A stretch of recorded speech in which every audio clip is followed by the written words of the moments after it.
Look at this, two black women running a greasy little restaurant, and suddenly they think they can tell the police what to do. Captain Grant Harlan sneered as he swept Simone Carter's tip jar off the counter. Glass shattered across the tile, and frightened customers watched bills scatter beneath their shoes. Then Harlan grabbed Danny Carter's wrist and slammed her hands against a table. "Search everything. Show me your warrant," Danny said. Harlan snapped handcuffs around the black woman's wrists and leaned close. "A woman like you should have learned when to keep her mouth shut instead of pretending this dump makes you important."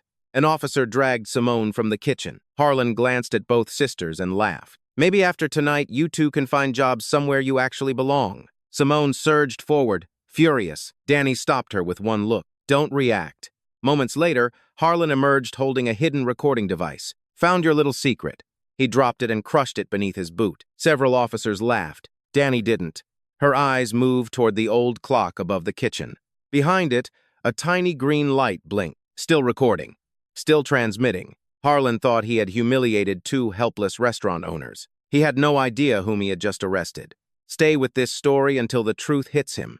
Comment your city and local time below, and subscribe if you believe abuse of power should never go unanswered. 8 weeks earlier, Carter's kitchen looked nothing like the scene of shattered glass and handcuffs it would eventually become. On a warm Monday morning in Ashford, Georgia, Danielle Carter stood beneath the faded red awning and turned the wooden sign from closed to open. "First day," Simone said behind her.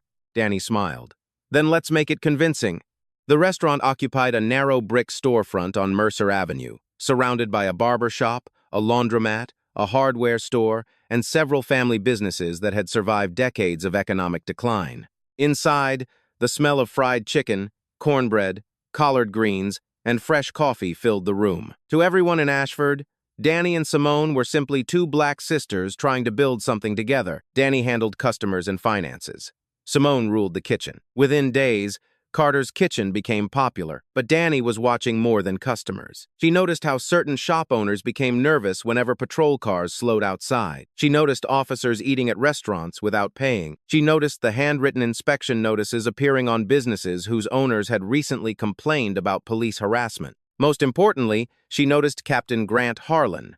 He arrived during lunch on their 6th day. Conversation softened almost immediately. Danny saw it. Fear. Harlan walked toward the counter accompanied by Officer Noah Bennett and another patrolman. "Captain," Danny said pleasantly, "what can I get you?" Harlan looked around instead of answering. "Nice little operation." "Thank you." "Two sisters own it?" "That's right." "Harlan simulate. I like seeing people understand the value of hard work." Simone glanced through the kitchen window. Danny remained pleasant. Harlan ordered steak, eggs, potatoes, and coffee. The three officers ate for nearly 40 minutes. When Harlan finished, he stood without touching the check. Danny stepped toward him. "Captain, you forgot something." She placed the bill beside his hand. Several customers stopped talking. Harlan stared at it, then at Hare. "You're charging us?" "That's usually how restaurants work." Officer Bennett shifted uncomfortably. Harlan chuckled. "New in town, aren't you?" "Pretty new." "That explains it." He pushed the bill back. "Businesses around here understand that keeping good relationships with local law enforcement has benefits." Danny tilted her head. "What kind of benefits?" "Fewer problems." The restaurant became almost silent. Harlan lowered his voice. "Inspections, complaints, people hanging around outside, broken windows, things happen." Danny understood exactly what he was saying. She also understood everyone was watching to see whether she would surrender. "So you're offering protection?" "Harlan similet. I'm explaining cooperation." "And what does cooperation cost?" His smile disappeared for half a second. $500 a month." Simone stepped out of the kitchen. $500 for what? Danny gave her sister a subtle glance. Harlan looked Simone over. "For making sure your business stays trouble-free." Simone folded her arms. "And if we don't pay?" Harlan leaned against the counter. "I'd hate to see two hard-working women discover how difficult Ashford can become." Danny stared at him. 8 seconds passed. Then she picked up the check again and placed it directly in front of him. "Your meal is $28.40. Someone at a nearby table inhaled sharply. Harlan's jaw tightened. "You sure you want to start this way?" "I'm not starting anything."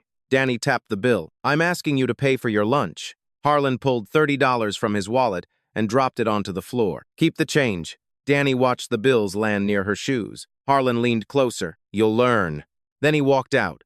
Officer Bennett followed. But before leaving, Bennett glanced back at Danny. There was something strange in his expression. Not anger. Warning. That evening, the last customer left shortly after 9. Simone locked the door. "You wanted him angry," she said. Danny wiped the counter. "I wanted him comfortable enough to show us who he is. He threatened us in front of 20 people, and 19 pretended they didn't hear him." Simone became quiet. That was the disturbing part. Harlan's behavior hadn't shocked anyone. It was normal. Danny walked toward the kitchen. Lights. Simone switched off the dining room. They moved into the pantry. Danny pushed aside a metal shelving unit and entered a code into a small keypad hidden behind it. A concealed door unlocked. The sisters descended a narrow staircase. Below Carter's kitchen was a room no customer knew existed. Monitors covered one wall. Photographs of businesses were arranged beside financial records, license suspensions, inspection reports, and names. At the center was Grant Harlan. Simone removed a small device from beneath her shirt and connected it to a computer. Harlan's voice filled the room. $500 a month. Clear. Perfect. Simone looked at Danny. "That's something." Danny studied the growing evidence board. Not enough. They had spent months preparing their identities before arriving in Ashford. The restaurant was real. The food was real. Their cover had to be. But Carter's kitchen had another purpose. For years, complaints from small business owners had disappeared before reaching anyone capable of investigating them. People reported intimidation, suspicious fines, confiscated property, and cash payments. No single accusation had been enough. Together, they suggested something much larger. Danny touched a photograph of an elderly hardware store owner named Raymond Ellis. His business had closed 3 months earlier. Officially, unpaid violations had destroyed him. Unofficially, Ellis claimed he had refused to pay Harlan. Tomorrow, Danny planned to speak with him. Upstairs, headlights suddenly swept across the dark restaurant windows. Both sisters froze. A patrol cruiser stopped outside. Simone looked toward the ceiling, expecting someone. No. Through the security feed, they watched the driver's door open. Captain Grant Harlan stepped onto the sidewalk. He didn't approach the entrance. He simply stood beneath a streetlight, staring at Carter's kitchen, watching. Then he raised his phone and took a photograph of the building. Danny's expression changed. The operation had been active for less than a week, and somehow, Grant Harlan was already paying very close attention. By sunrise, Grant Harlan's patrol cruiser was gone, but the message remained. He was watching. Danny opened Carter's kitchen at 7 as usual. She smiled at customers, poured coffee, and asked an elderly couple whether they wanted extra biscuits. Nothing about her suggested concern. Simone was less convincing. "That man stood outside photographing our building at midnight," she whispered when Danny entered the kitchen. "I know. And we're opening like nothing happened?" "That's exactly what we're doing." Danny picked up 2 plates. "If Harlan thinks he scared us, he'll become cautious. If he thinks we're ordinary business owners who don't understand what we stepped into, he'll keep pushing." She carried the plates outside. The pushing began before noon. A city health inspector arrived without warning. He spent 90 minutes checking refrigerators, sinks, storage containers, even the spacing between boxes in the pantry. He found nothing significant. At 2, another official appeared claiming there had been a complaint about their outdoor trash containers. At 4, a patrol cruiser parked across the street. It stayed there until closing. The next morning, their produce delivery never arrived. Simone called the supplier. "They stopped our driver," she told Danny afterward. "Police searched the truck for 45 minutes. For what? They wouldn't say." On Thursday, one of their servers, 26-year-old Kiara Lewis, arrived trembling. Danny immediately noticed. "What happened?" "A cop stopped me 2 blocks away." "Traffic violation?" Kiara shook her head. "He asked where I worked. Then he said Carter's kitchen was attracting the wrong kind of attention." Simone emerged from the kitchen. "Who?" "I didn't get his name." Kiara lowered her voice. "He told me smart people know when to find another job." Simone slammed her towel onto the counter. "That's enough." Danny touched her arm. "Not here." "But, not here." Danny turned back to Kiara. "You did nothing wrong. If you want to go home, I'll still pay you for today." Kiara swallowed. "No." She looked around the restaurant. "I want to work." Danny nodded slowly. "Then you work." That afternoon, Danny crossed Mercer Avenue and entered Ellis Hardware. Most shelves were empty. Raymond Ellis, 68, stood behind the counter placing tools into cardboard boxes. "You're the restaurant woman," he said. "Dane Carter." "I know." His eyes moved toward the window. "You shouldn't be here." Danny noticed the fear immediately. "I heard you're closing." "Already closed." "What happened?" Raymond laughed without humor. You really want to know? Yes. He studied her. Captain Harlan asked me for $800 every month, called it a community safety contribution. Danny said nothing. I paid for 11 months. Then, my wife got sick. Medical bills came.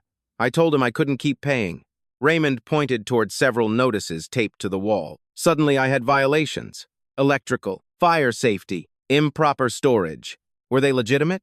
You tell me. This store operated 32 years without them. His voice cracked. My father opened this place. Danny looked at the boxes. How much evidence do you have? Raymond's expression changed instantly. I didn't say anything about evidence. No, you didn't. He stepped backward. You need to leave. Mr. Ellis. Now. Danny understood. Someone had already frightened him badly enough. She left. 2 days later, Harlan returned to Carter's kitchen. This time, he brought 4 officers. He sat at the counter without ordering. Danny approached. Coffee? I came to see whether you've reconsidered our conversation. No. Harlan smiled. 500 is cheaper than lawyers. Simone appeared behind Danny. And paying criminals is more expensive than coffee. Harlan turned toward her. What did you call me? Simone stepped forward. Danny blocked her path subtly. My sister means we don't pay anyone who threatens us. Harlan stood. His smile vanished. You think this is a threat? He looked around at the customers. I can have inspectors inside this place every morning. I can have every delivery truck stopped, every employee questioned. His eyes returned to Danny, and eventually customers stop coming because nobody wants trouble with their dinner. Simone clenched her fists. Danny remained still. You finished? Harlan leaned closer. I'm giving you one final opportunity. No. Something cold entered his eyes. Then whatever happens next belongs to you. He left. Officer Noah Bennett was last through the door. As he passed Simone, he deliberately bumped her shoulder. Watch yourself. Simone glared at him. That evening she exploded. That Bennett guy is enjoying this. Maybe. Maybe? He watches Harlan more than he watches us. Simone frowned. You think he's nervous? I think he's complicated. 3 days later, Danny returned to Ellis Hardware. The doors were locked. A for lease sign covered the window. Raymond was gone. The message was unmistakable. That night, Carter's kitchen closed early. Danny and Simone reviewed recordings downstairs. They now had threats, harassment patterns, victim testimony, but they still lacked proof connecting Harlan directly to the money. We need someone inside, Simone said. Danny stared at Harlan's photograph. We need someone willing to survive being inside. A sound came from upstairs. Both women froze. Not knocking. Something slid beneath the front door. Danny climbed the stairs carefully. She waited. Silence. When she reached the dining room, the street outside was empty. A folded restaurant receipt lay on the floor. Danny picked it up. 5 words were written on the back. Your restaurant is being watched. Simone read it over her shoulder. A threat? Danny turned the receipt toward the light. There was something else. A small, handwritten number in the corner. She recognized it. The number matched the badge number printed on a citation issued earlier that week. Officer Noah Bennett. Simone stared at her. The guy who shoved me? Danny folded the receipt. Either Bennett wants us scared. She looked through the window toward the empty street. Or he's trying to keep us alive. Outside, half a block away, a patrol cruiser slowly pulled away from the curb. The receipt stayed on Danny's desk until sunrise. She had photographed it, sealed it in an evidence sleeve, and compared the badge number twice. Both checks pointed to Noah Bennett. Simone remained unconvinced. A warning doesn't make him trustworthy, she said. No. He shoved me in front of Harlan. He also made sure Harlan saw him do it. Simone folded her arms. That's a generous interpretation. Danny looked at the security monitor. Then we test it. The pattern became uglier. A bakery owner received 3 citations in one afternoon after speaking privately with Danny. A mechanic who had promised to share payment records suddenly stopped answering calls. 2 uniformed officers spent an entire lunch hour parked directly outside Carter's kitchen, staring through the windows. Then their strongest potential witness disappeared. Her name was Teresa Vaughn, the owner of a small dry cleaning shop 2 blocks away. She had told Danny that Harlan's men collected cash from her every first Monday of the month. Teresa had agreed to provide copies of handwritten payment notes. The next morning, she called Danny. I can't do it. Her voice trembled. Teresa, what happened? Nothing. Did someone threaten you? I said nothing happened. A pause followed. Then Teresa whispered, My daughter was followed home last night. Danny's grip tightened around the phone. Are you safe? I'm done talking. The line went dead. Simone had heard enough. How many people does he get to terrorize while we wait? Until we can prove the entire structure. We already know what he is. Knowing isn't proving. Danny hated the words even as she said them. That afternoon, a city inspector entered Carter's kitchen with 2 officers and announced another surprise inspection. Simone laughed bitterly. Again? The inspector avoided her eyes. Routine procedure. You inspected us 6 days ago. One officer stepped closer. Problem? Danny appeared from behind the counter. New problem. They found none. Simone stared at it. This is ridiculous. The officer smiled. Keep talking. Maybe we'll find something less ridiculous tomorrow. Danny took the paper before Simone could answer. That night, rain hammered Mercer Avenue. At 11:17 p.m., the restaurant alarm sounded. Danny and Simone arrived 12 minutes later. The rear door had been forced open. Inside, chairs were overturned, and pantry shelves had been pulled apart. The cash register still contained money. The televisions remained mounted. Nothing valuable was missing. But one locked cabinet in the office had been pried open. Simone stared at the broken lock. That cabinet held copies of the witness statements. Copies, Danny said. Whoever came here didn't know that. Danny crouched beside the damaged drawer. This wasn't burglary. It was a search. Danny nodded. Someone knew they were collecting information. The question was how much they knew. Back downstairs, Simone paced beside the monitors. We should shut this down. Danny looked up. Simone stopped. I mean the restaurant operation. We move the evidence, protect the witnesses, and rebuild from somewhere else. If we disappear tonight, Harlan knows his pressure worked. And if our cover is compromised, then we find out before he does. Simone shook her head. You're gambling. With us, not the witnesses. That doesn't make it better. For several seconds, neither spoke. Then Danny looked at a photograph pinned near Harlan's name. Raymond Ellis standing outside his hardware store before it closed. This is what he counts on, Danny said quietly. He makes staying more painful than leaving. Simone's anger softened. Danny continued. Dad lost his restaurant because men with influence knew exactly how much pressure a small business could survive. Different city, different people, same lesson. You still think about that every time you walk upstairs, don't you? Every day. Simone sat beside her. So do I. A motion alert flashed on the monitor. Someone was standing in the alley. Noaf Bennett. Alone. Danny rose. Stay here. Absolutely not. Watch the cameras. Danny went upstairs and exited through the damaged rear door. Rain struck her face. Bennett stood beneath a fire escape, soaked through. You shouldn't be here, Danny said. Neither should whoever broke your door. You know about that? I know more than you think. Danny kept several feet between them. Was the receipt yours? Yes. Why warn us? Bennett glanced toward the street. Because Harlan knows someone is collecting statements. Does he know who? Not yet.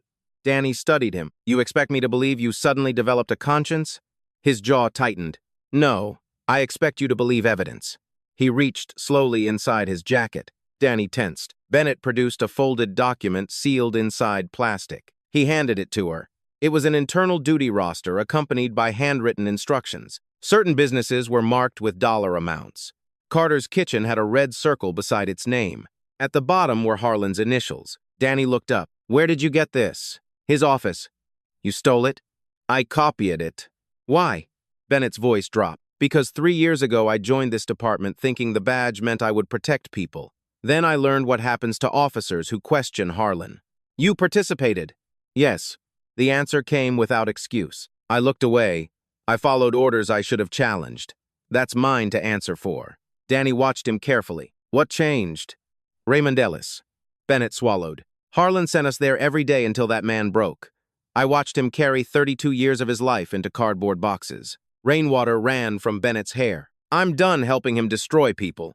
A car turned onto the alley entrance. Bennett immediately stepped backward. You need to go. Danny held the document tightly. One question. How close is Harlan? Bennett's face hardened. Closer than you think.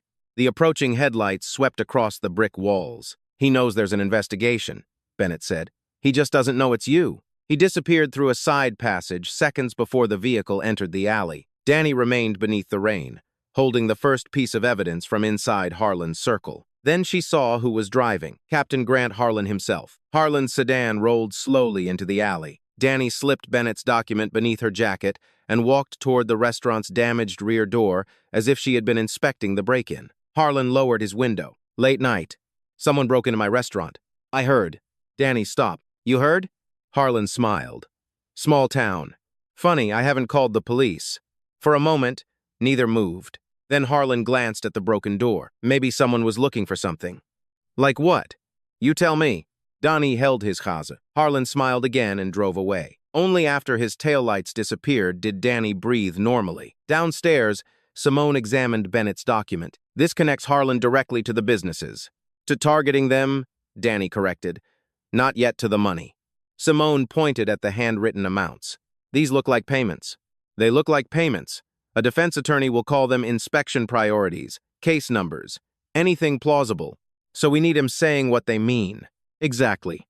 The next afternoon, Bennett entered Carter's kitchen in uniform. He ordered coffee and sat alone. Danny placed his cup down without acknowledging the previous night. Under the saucer was a folded napkin. Thursday, 8:30. He collects personally when he doesn't trust someone. Bennett drank his coffee, left $5, and walked out. Simone read the message later. You're going to offer payment.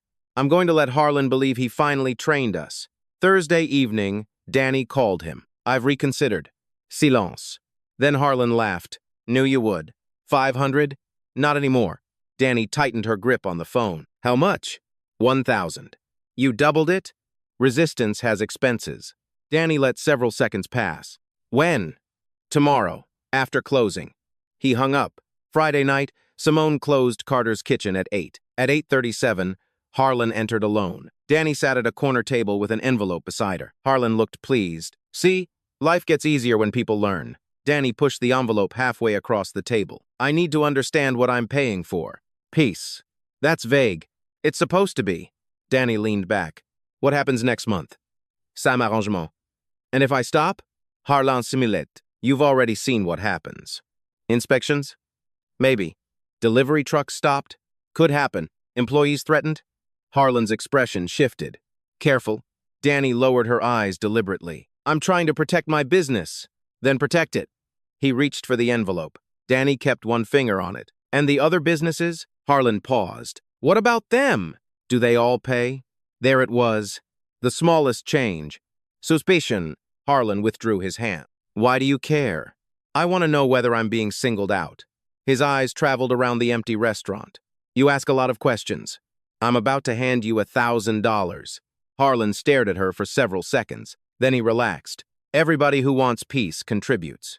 Raymond Ellis? The mistake was intentional. Harlan's face hardened. Who told you about Ellis? He owned a store across the street. People talk. He didn't understand cooperation. And that's why his business closed? Harlan leaned forward. You want to keep yours? Yes. Then stop asking about his. Danny released the envelope. Harlan took it. Almost enough, but not enough. He stood and tucked the money inside his coat. Then his gaze dropped toward the salt shaker. Beside it sat a tiny black screw. Nothing remarkable, except it belonged to the concealed microphone mounted beneath the table. Harlan picked it up. What's this? Danny's heartbeat accelerated. No idea. He examined the underside of the table. The microphone remained hidden deeper inside the wooden support. After several seconds, Harlan straightened. Clean your furniture. He walked out. Downstairs, Simone exhaled. That was too close. Danny removed her earpiece. But we got the payment. Did we get enough? Not yet. The envelope contained bills whose serial numbers had been recorded. But without stronger evidence showing where the money traveled, Harlan could still claim Danny had paid a fine, donation, or personal debt. They needed the financial structure. Harlan understood that too. From that night forward, something changed. Patrol cars stopped lingering visibly outside Carter's kitchen. The inspections ended. The harassment seemed to disappear. Simone noticed first. He backed off. No, Danny said. He changed tactics. She was right. 2 days later, Harlan sat inside his office with Officer Marcus Vale, one of the few men he trusted completely. He placed a photograph of Danny and Simone on his desk. Find out everything about them. Vale studied the photograph. They paid, eventually. So? Harlan tapped Danny's face. She asked about Ellis. People talk. She asked whether everybody pays. Vale shrugged. She's curious. No. Harlan leaned back. She's comfortable. With what? Pressure. He remembered Donnie's expression during every inspection. No panic, no begging, no desperate negotiation. Most business owners became frightened. Danny became observant. Start before Ashford, Harlan ordered. Vale spent the next 48 hours searching. The Carter sisters' cover identities were meticulous. Rental history, employment records, tax filings, a previous catering business in Tennessee. Everything existed exactly where it should. But perfection can become suspicious. Vale discovered something strange. Before arriving in Ashford, Danielle Carter appeared everywhere on paper and almost nowhere in life. Few photographs, almost no public social media, no former customers he could easily contact, no old neighbors willing to say much. Simone's history was equally clean. Too clean. On Monday morning, Vale entered Harlan's office carrying a folder. "I can't find anything wrong." Harlan frowned. "That's not why you look happy." "Because I can't find anything right either." He opened the folder. These women supposedly ran a catering business outside Nashville for 4 years. Tax records exist. Licenses exist. But I called 3 businesses next door to the listed address. And nobody remembers them. Harlan stared at the documents. Fake identities? Maybe. Witness protection? Could be. Criminal. Vale shrugged. Or something worse for us. Harlan's eyes narrowed. That afternoon, Danny noticed a gray sedan following Simone's car. It stayed 3 vehicles behind. Simone made 2 unnecessary turns. The sedan followed both. She called Danny through their secure line. "We have company. Can you identify?" "Not yet." "Don't lose him." Simone smiled despite herself. Wasn't planning to. She led the sedan through downtown and back toward Mercer Avenue, maintaining her cover perfectly. The vehicle finally disappeared. That evening, Danny found another development waiting downstairs. Someone had attempted to access the restaurant's public business records 11 times. Same network, same afternoon. Simone looked at the screen. "He's digging." Danny nodded. Their window was closing. Across town, Harlan pinned the sisters' photographs to a board. Carter's kitchen sat in the center. Around it were addresses, dates, names, and unanswered questions. Vale stood beside him. "What now?" Harlan picked up a marker and circled both sisters. His earlier arrogance was gone. "Find out who those sisters really are." The gray sedan returned the next morning. This time, Simone saw the driver, Marcus Vale. She recognized him from photographs Bennett had provided the officer Harlan trusted whenever something needed to happen without appearing in an official report. Simone continued driving. Vale followed. She stopped for groceries, bought coffee, and spent 15 minutes inside a pharmacy. He remained behind her. By afternoon, Simone had confirmed what Danny already suspected. Harlan was no longer trying to frighten them. He was investigating them. That made him more dangerous. At Carter's kitchen, Danny continued behaving like nothing had changed. Customers laughed, coffee poured. Orders moved through the kitchen. But downstairs, the evidence wall was filling rapidly. Bennett had provided duty rosters, inspection schedules, and names of officers repeatedly assigned to businesses that refused Harlan's demand. Still, Danny needed the financial connection. Then an opportunity arrived. Raymond Ellis called. "I found something." Danny immediately recognized his voice. "Where are you?" "Not in Ashford. Are you safe?" "For now." He hesitated. "I kept records." Danny stood straighter. "What records?" "Every payment I made." Raymond explained that his accountant had insisted on documenting unexplained withdrawals. 11 payments had been recorded with dates and amounts. More importantly, Raymond had copied information from 2 receipts Harlan's people had accidentally left behind. Both referenced the same private company, Ashford Civic Security Consulting. Danny wrote the name down. "Can you send copies?" "They're already coming." That evening, Simone entered the basement carrying an envelope delivered through a secure intermediary. Inside were Raymond's records. Danny compared them against Bennett's document. The dates aligned. "So that's where the money goes," Simone said. "Maybe. You still need more?" "I need enough that nobody can explain it away." Simone sighed. "You really hate shortcuts."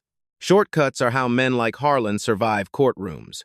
Upstairs, the restaurant phone rang. Danny answered. Nobody spoke. Then the caller disconnected. 30 seconds later, another call came. Silence again. Simone watched her. He knows something. He suspects something. That distinction is getting smaller. 2 days later, Harlan made his next move. Simone was wholesale market when 2 patrol cruisers appeared behind her. Lights flashed. She pulled over. Vale approached. "License." Simone handed it over. "What did I do?" "Routine stop." 2 cars for routine?" Vale ignored her. "Step out." Another officer began searching the vehicle. "You don't have permission," Simone said. Vale smiled. "Then complain." Simone kept her anger buried. The officer opened the trunk. Boxes, restaurant supplies, an emergency kit. Then he reached beneath the passenger seat. His hand emerged holding a small recording device. Vale stared at it. "What's this?" Simone's expression changed just enough to look worried. "Exactly as planned. Give that back." Vale smiled. "Oh, I don't think so." 20 minutes later, the device sat on Harlan's desk. Harlan turned it over in his hands. "So I was right." Vale nodded. "Found it under her seat. You think she was recording us? Why else carry it?" Harlan crushed the device beneath a metal paperweight. Plastic cracked. "Now we know how they're doing it." Vale grint. But Harlan didn't. He stared at the broken device. "If they're recording us, who are they recording for?" Across town, Simone entered Carter's kitchen. Danny was waiting downstairs. "Well?" "They took it." "And?" Vale looked like Christmas came early. Danny allowed herself a smile. Phase 2 complete. The recorder had never contained operational evidence. It existed for one purpose: to be discovered. While Harlan focused on the obvious device, the real system remained untouched. Microphones were hidden inside electrical fixtures, kitchen equipment, and structural cavities. Data never stayed inside the restaurant. Every recording was encrypted and transmitted automatically to an off-site server. If Carter's kitchen burned down that night, the evidence would survive. But Harlan was becoming desperate faster than expected. Bennett confirmed it the following evening. He entered the restaurant 5 minutes before closing. "No uniform, no coffee." "Something changed," he whispered. Danny continued wiping the counter. "What?" "2 outside investigators came through town yesterday asking about business complaints." "Who?" "I don't know. Harlan doesn't either." That was the problem. Bennett lowered his voice. He called Vale and 3 others into his office. Locked the door. "Did you hear anything?" "One sentence." Danny waited. Bennett looked directly at her. He said, "We clean this up before somebody cleans us out." Simone emerged from the kitchen. "What does clean up mean?" "I don't know." Bennett looked genuinely afraid. "But Harlan has started pulling old complaint files." Danny stopped wiping. "Destroying them?" "Some are already missing." The operation was approaching its breaking point. They had financial records, threats, patterns of retaliation, an insider. But Danny still wanted direct evidence tying Harlan to the broader conspiracy. She needed him frightened enough to act. Unfortunately, he already was. The next morning, Harlan summoned Vale. On his desk lay photographs of Carter's kitchen, Danny, Simone, and the basement entrance discovered in old architectural plans. Beside them sat a draft affidavit. Vale read the first page. "Money laundering? Anonymous source." "We don't have an anonymous source." "We will." Vale looked at him. "You want a warrant?" "I want everything inside that restaurant." "What if we find nothing?" Harlan slowly closed the folder. "Then we make sure we don't." That afternoon, Bennett saw the draft warrant. He waited until Harlan left the building, then sent Danny a coded message. Only 4 words. "They are coming inside." Danny read it twice. Simone watched her face. "When?" "No date." "Then we move the evidence tonight." "The important evidence is already off-site." "What about us?" Danny looked toward the ceiling, where customers were eating dinner completely unaware of the storm gathering around them. "Harlan thinks the recorder was our secret." Simone understood. "And now?" "Now we let him believe he destroyed our eyes." Across Ashford, Harlan signed the final page of his affidavit. He had stopped trying to discover who the Carter sisters were. Now he intended to destroy whatever they were hiding before the truth could leave their restaurant. For the next 48 hours, nothing happened. That frightened Simone more than another inspection would have. Harlan's patrol cars disappeared from Mercer Avenue. Vale stopped following her. Even the anonymous phone calls ended. Ashford suddenly felt peaceful. Too peaceful. "He's preparing something," Simone said. Danny knew she was right. Every important recording had already been transmitted off-site. Raymond Ellis's financial records were protected. Bennett's documents had been copied. The investigation could survive without Carter's kitchen. But Danny still needed one thing: Harlan himself. They had evidence of extortion, intimidation, retaliation, and suspicious payments. What they lacked was the final connection, proving Harlan had knowingly coordinated the entire structure. If they left now, he could sacrifice several officers and claim ignorance. Danny wouldn't give him that escape. Bennett arrived after closing Wednesday night. His face told them something was wrong. Harlan filed an affidavit. "For what?" Simone asked. "Money laundering." She stared at him. "That's insane." "It doesn't need to be true," Bennett replied. "It only needs to survive long enough for him to get inside." Danny remained quiet. Bennett continued. He claims a confidential source saw large amounts of cash moving through the restaurant. What source? There isn't one. Simone shook her head. So he manufactures an informant, raids us, then conveniently discovers whatever he needs? Bennett looked at Danny. That's what I'm afraid of. Can you stop the warrant? No. Can you delay it? Maybe hours. Danny nodded. That's enough. Bennett stared at her. You should leave. No. I'm serious. So won't ye? Harlan isn't trying to scare you anymore. He thinks you're dangerous. Danny met his eyes. Good. Bennett frowned. That isn't good. It means pressure is working. Simone stepped closer to her sister. We have enough to shut down the operation safely. Not enough to guarantee Harlan goes with it. That's not worth getting arrested. Danny turned toward her. Actually, it might be. Silence filled the basement. Simone understood immediately. No. If Harlan raids this restaurant using fabricated evidence, interferes with witnesses, and attempts to destroy what he believes is an investigation, you want him to do it. I want him to make his own choices. You want to stand here while he does. Danny didn't answer. That was answer enough. Simone walked away, furious. On the evidence wall was Raymond Ellis's empty hardware store, Teresa Vaughn's dry cleaning shop, photographs of businesses that had closed, people who had paid because fear was cheaper than resistance. Danny stared at them. When Dad lost Carter's grill, do you remember what he said? Simone stopped. She remembered.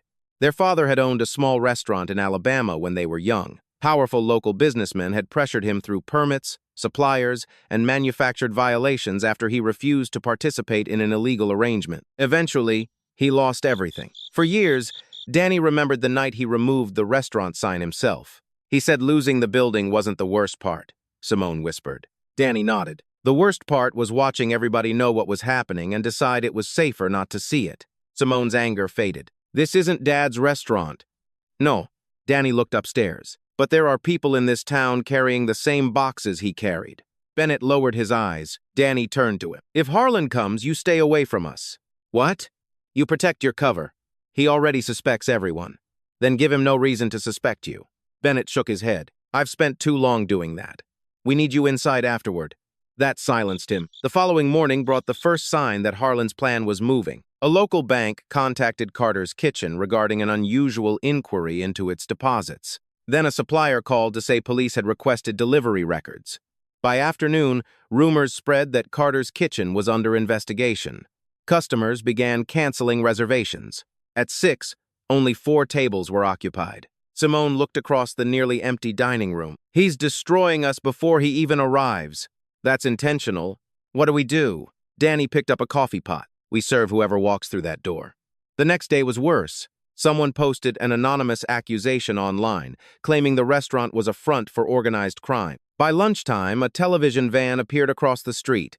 Harlan had created the narrative he needed. The sisters were no longer small business owners being harassed. They were suspects. That evening, Harlan watched the restaurant from his office through photographs Vale had taken. On his desk sat the search warrant. Beside it was an evidence bag containing cash that had never been inside Carter's Kitchen. Vale noticed it. What's that? Insurance. Vale stared at him. You're planting evidence? Harlan looked up sharply. I'm making sure criminals don't walk because some judge wants technical perfection. What if they aren't criminals? Harlan stood. Then why are they recording police? Vale had no answer. Harlan picked up the warrant. Tomorrow night. Back at Carter's Kitchen, Bennett received the information 20 minutes later. He couldn't safely call Danny, so he walked past the restaurant without stopping. As he passed the front window, he briefly touched 2 fingers to his wrist. Their emergency signal. Time. Danny saw it. She turned toward Simone. Tomorrow. Simone exhaled slowly. How certain? Certain enough. The next day, Carter's Kitchen opened normally. Danny refused to close. By 7 that evening, almost every table was occupied. Some customers had returned precisely because they were angry about the rumors. Danny moved between tables, laughing and pouring coffee. Simone worked the kitchen. At 8:16 p.m., Danny saw the first patrol cruiser, then another, then 4 more. They stopped at both ends of Mercer Avenue. Customers began looking through the windows. Simone stepped out of the kitchen. Their eyes met. Outside, officers emerged wearing tactical vests. Harlan climbed from the lead vehicle. Vale followed. Danny could hear someone locking down the street. Simone approached her. This is it. Danny reached beneath the counter and pressed a concealed switch. A tiny green indicator illuminated behind the old wall clock. The recording system activated across every protected channel. Everything from this moment forward would exist somewhere Harlan could never reach. Heavy footsteps approached. Danny looked at her sister. Fear was there, but so was trust. "Whatever happens," Simone whispered, "we finish together." Danny nodded. Then she gave the only instruction that mattered. "Stay in character." Outside, Grant Harlan reached the entrance. He didn't knock. He raised his boot. The front door exploded inward. The front door crashed inward. Customers screamed as Grant Harlan stormed into Carter's kitchen with officers behind him. "Everybody stay where you are." A waitress dropped a tray. Plates shattered across the floor. Donnie stood behind the counter exactly where Harlan expected to find her. Simone emerged from the kitchen. Harlan pointed at both sisters. "Hands where I can see them." Danny raised hers slowly. "You could have knocked." Harlan smiled. "I tried being polite." He held up the warrant. "Carter's kitchen is being searched in connection with money laundering and organized criminal activity." Several customers gasped. Danny stared at him. "You know that's a lie." "Save it." Harlan swept Simone's tip jar from the counter. It smashed against the tile. Coins rolled beneath tables. "Search everything." Officers spread through the restaurant. One grabbed Simone. "Get your hands off me." Harlan laughed. "You two spent weeks acting like this little restaurant made you untouchable." Danny stepped forward. "Show me the warrant." Harlan seized her wrist. He forced her against a table. "You don't give orders here." Cold steel closed around her wrists. Simone surged toward him. Danny looked directly at her. One glance.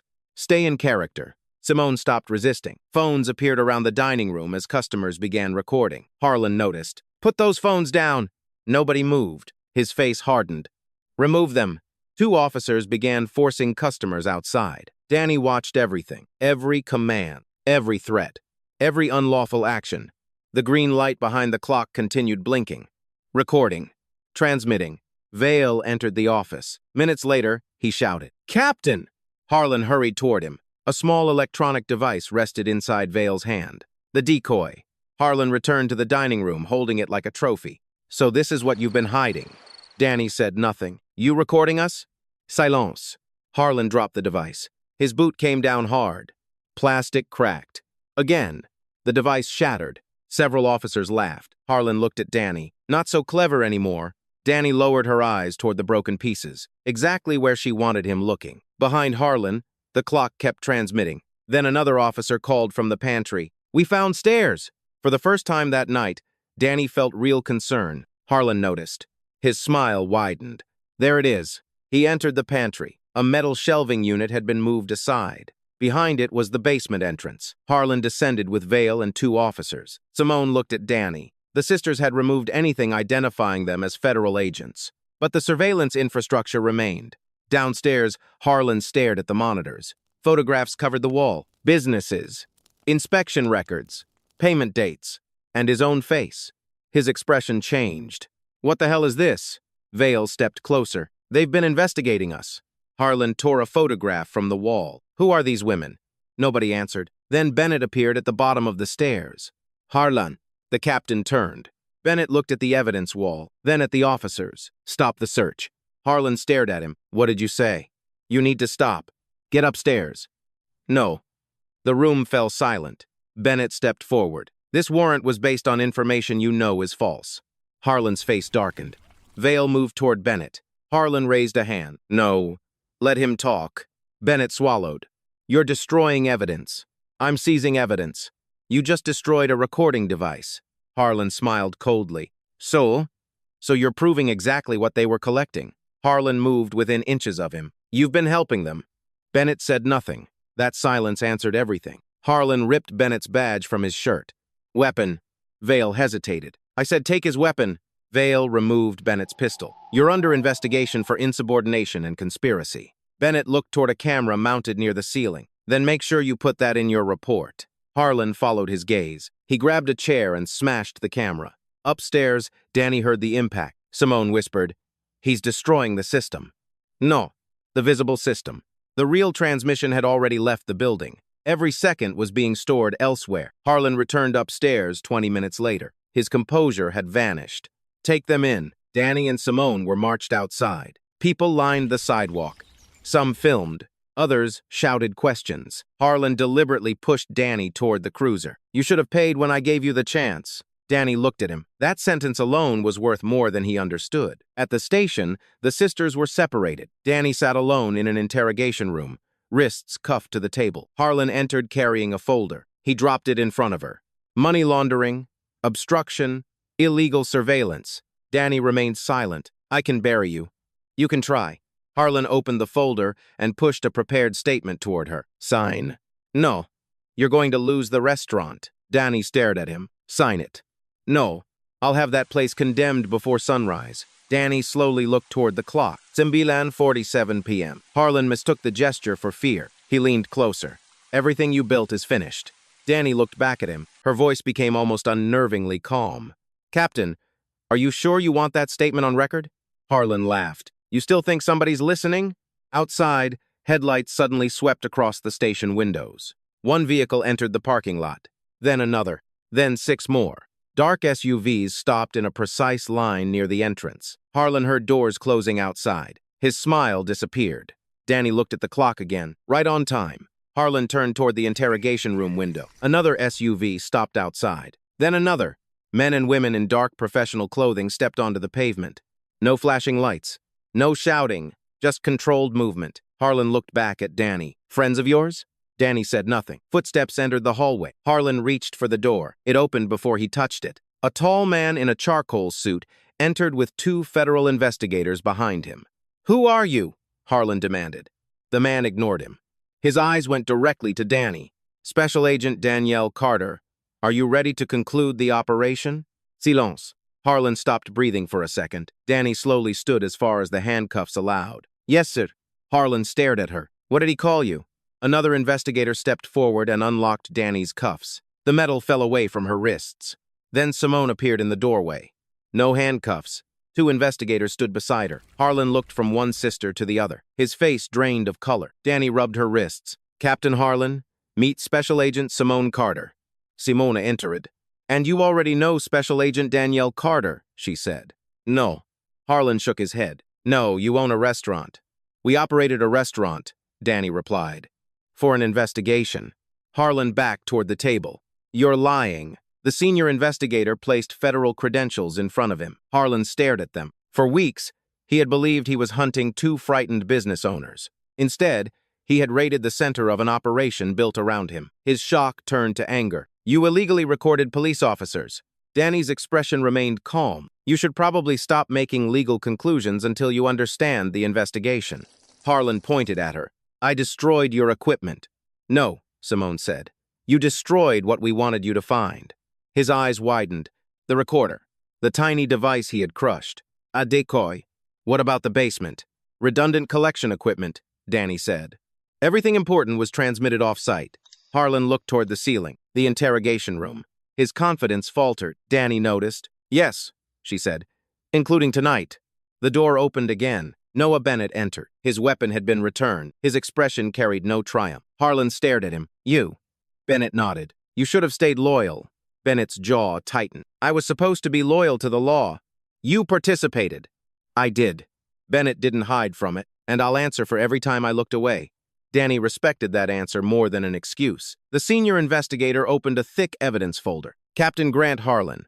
The investigation currently includes allegations of extortion, conspiracy, evidence tampering, obstruction, falsification of official records, retaliatory enforcement, and financial crimes. Harlan laughed nervously. Based on him? He pointed at Bennett. One disgruntled cop? Not even close. Photographs were placed across the table. Raymond Ellis's payment records, inspection schedules, bank transfers, corporate registrations for Ashford Civic Security Consulting, then audio transcripts. Harlan recognized his own words. $500 a month. Another transcript. Everybody who wants peace contributes. Then the statement he had made outside Carter's kitchen less than 2 hours earlier. You should have paid when I gave you the chance. Harlan's face tightened. That proves nothing. Danny opened another folder. Then perhaps this will.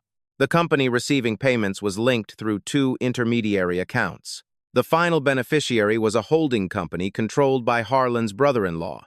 Silence. Harlan stared at the page. Vale appeared in the hallway behind 2 investigators.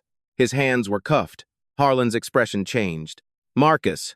Vale wouldn't meet his eyes. What did you tell them? Vale remained silent. Harlan stepped forward. What did you tell them? An investigator blocked him. Harlan suddenly pointed toward Vale. He handled collections? I never told him to threaten anyone. Vale finally looked up. Disgust replaced fear. You told us everything. Shut up. You picked the businesses. Shut up. You set the amounts. I said shut up. Harlan's voice echoed through the station. Nobody moved. He had spent years controlling rooms through fear. Now every word made his position worse. Danny watched him carefully. You still have a choice, Captain. He turned toward her. A choice? How you face what you did.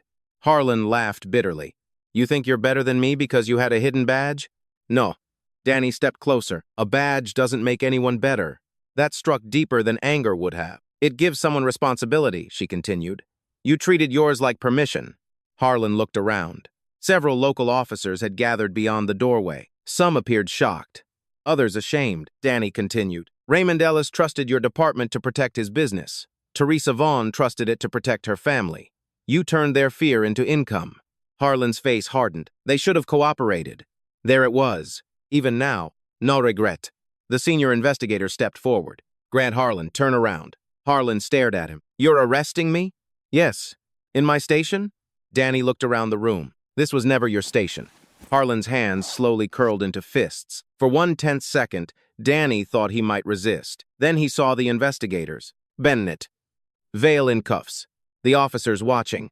There was nowhere left to command. Harlan turned, handcuffs closed around his wrists. The same metallic click Danny had heard inside Carter's kitchen. Only now Harlan was the one wearing them. Investigators escorted him into the hallway. Officers moved aside. Nobody saluted him. Nobody defended him. Nobody spoke. As Harlan passed Bennett, he stopped. You betrayed your own. Bennett looked directly at him. No, Captain. His voice remained steady. I finally stopped betraying everyone else. Harlan was led outside. Cameras were already gathering beyond the parking lot. Danny remained inside. Simone joined her. For several seconds, neither sister spoke. Then Simone looked at the faint marks around Danny's wrists. You okay? Danny nodded. Ask me tomorrow. Simone smiled weakly. Outside, Harlan was placed into a federal vehicle. But Danny knew his arrest wasn't the end. There were business owners whose lives had been shattered.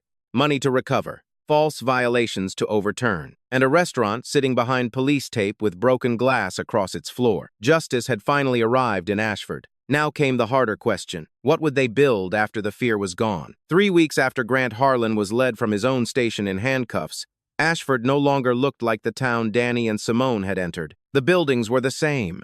The streets were the same. But people were finally talking. Once Harlan's arrest became public, business owners who had remained silent for years began coming forward. 1 became 5. 5 became 20.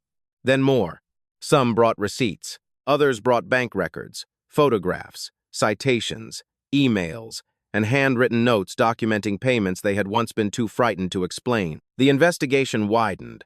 Federal financial analysts traced money through Ashford Civic Security Consulting and several connected companies. Funds collected from struggling businesses had been disguised as consulting fees, security payments, and administrative services. Hundreds of thousands of dollars had moved through the network. Harlan had not acted alone. Marcus Vale accepted responsibility for his role and agreed to cooperate. Other officers were charged based on their level of participation. Those who had falsified reports, planted evidence, threatened witnesses, or collected money faced criminal proceedings. Others who had known what was happening but remained silent were placed under investigation. Danny insisted on that distinction. Justice wasn't revenge. It required evidence. It required fairness, even for people who had denied fairness to others. Officer Noah Bennett faced his own review. He admitted the orders he had followed and the moments when fear had kept him silent. But investigators also documented the risks he had eventually taken to expose Harlan. One afternoon, Bennett met Danny outside the damaged Carter's kitchen. I keep thinking about Ellis, he said. Danny looked through the restaurant window. So do I. I should have spoken sooner. Yes. Bennett looked surprised by her bluntness. Danny turned toward him. But wishing you had acted yesterday doesn't excuse you from doing the right thing tomorrow. He nodded slowly. I can live with that. That's the point. Across Ashford, something else was happening. Old violations were being reviewed. Businesses fined through Harlan's scheme received notices that their cases would be reconsidered. Seized property was traced. Where legally possible, recovered money was returned to victims. And one morning, a familiar man appeared outside Carter's kitchen. Raymond Ellis. Danny saw him through the window. He looked older than she remembered. But he was smiling. She stepped outside. "I thought you left Georgia." "I did." Raymond looked toward his old hardware store. "I wasn't sure I'd ever come back." "What changed?" "You." Danny shook her head.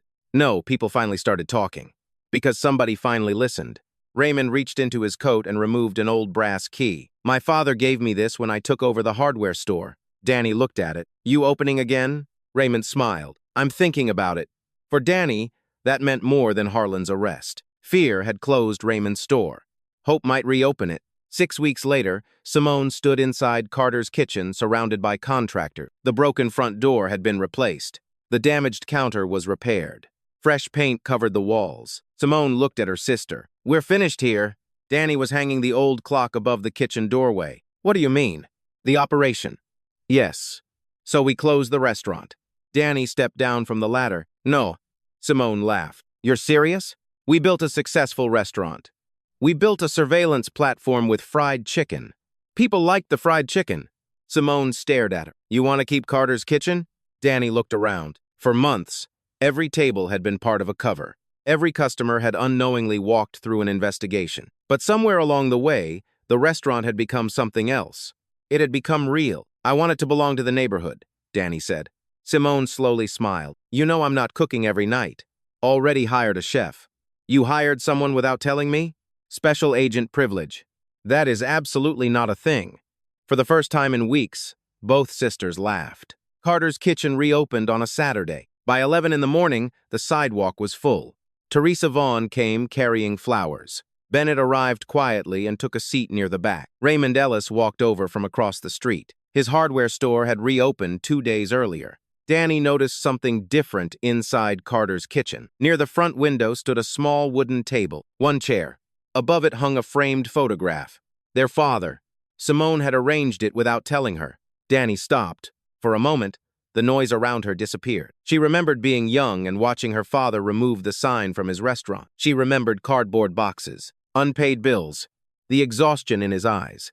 Most of all, she remembered his words. "Losing a building hurts. Losing your dignity because somebody convinced you it belonged to them hurts more." Simone stood beside her. "He should have a seat here."